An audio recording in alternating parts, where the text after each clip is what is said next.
చందమామ కథ. వాకిలి దూరని లడ్డు. ఒకనాడు ఒక మనిషి వీధి వెంట దోసకాయల బస్తాన్ని నెత్తిన పెట్టుకొని అమ్ముకుంటూ వచ్చాడు. పనిలేని పాపయ్య ఒకడు ఎదురుపడి దోసకాయల మనిషిని నిలవేసి అర్థం లేని ప్రశ్నలు వేసాగాడు. దోసకాయల మనిషి కొనే బేరం కాదు, పెట్టే బేరం కాదు పోవయ్యా అన్నాడు. పాపయ్యకు పౌరుషం వచ్చింది. మన సంగతి తెలీదల్లే ఉంది, బేరం తేల్చు, ఆ బస్తాడు దోసకాయలు తినేస్తాను అన్నాడు పనిలేని పాపయ్య.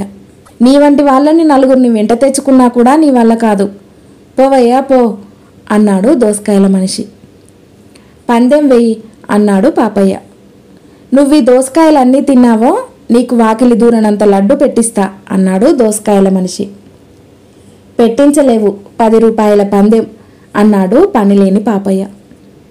నువ్వు ఈ దోసకాయలన్నీ తిన్నప్పటి మాట కదా అన్నాడు దోసకాయల మనిషి. బస్తా దించు అని పనిలేని పాపయ్య బస్తాలో ఉన్న ఒక్కొక్క దోసకాయే కొంచెం కొంచెం కొరికి ఉమ్మేశాడు. ఏం పరాచకమా అన్నాడు దోసకాయలవాడు. పరాచకమేమిటి, నీ దోసకాయలన్నీ తినేశాను అన్నాడు పనిలేని పాపయ్య. ఇదేనా తినటం అంటే అన్నాడు దోసకాయల మనిషి. ఎవరికైనా అమ్మ చూపు, ఏమంటారో తెలుస్తుంది అన్నాడు పనిలేని పాపయ్య. ఈ పాటికి చుట్టూ జనం మూగారు. ఆ కాయలన్నీ తినేసిన కాయలేనని వాళ్ళు ఒప్పుకున్నారు.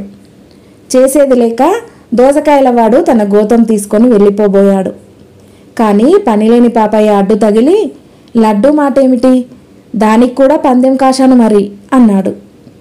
వాకిలి దూరని లడ్డు ఆ మనిషి మాత్రం ఎక్కడ తెస్తాడు, పందెం ఓడినందుకు 1 రూపాయి ఇస్తాడులే అని పక్కనున్న వాళ్ళు అన్నారు. అదంతా కుదరదు, 10 రూపాయలు కక్కి తీరాల్సిందే అన్నాడు పాపయ్య.